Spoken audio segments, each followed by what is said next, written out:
Happy St. Patrick's Day from Drinks Made Easy. If you're looking for a super easy on the sweeter side cocktail for the woo-woo person in your life, or the yas! What the hell is even that you have to be hanging out with this St. Patrick's Day, we've got just the cocktail for you. The Drunken Leprechaun. Because let's be real, we all run around with a couple of drunken leprechauns on most St. Patrick's Day. Or we pick them up along the way. Or is that just me? That makes no sense.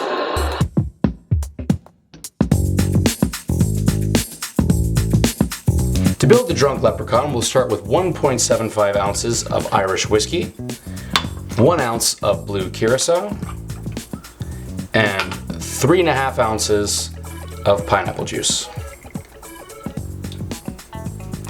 Give that a quick stir and it will turn from our ombre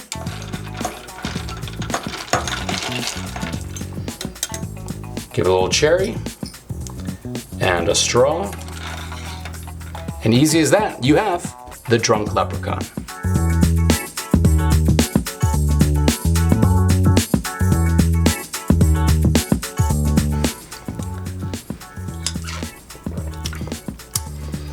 This is one of those drinks that you have to be really careful with. Obviously, with the Blue Curaçao and pineapple juice, it is quite sweet, so you are not going to taste any of the alcohol. And if you consume a heck of a lot of sugar, that is usually where the hangovers come from. So while this is tasty, be careful when drinking this. Cheers from Drinks Made Easy. Thanks so much for watching. If you have any questions or there's videos you want to see, whether they are with booze or without, please be sure to leave a comment. If you enjoyed it, be sure to smash the like button and share it with your friends. And if you hated it, well, tell your enemies about us. Cheers from Drinks Made Easy.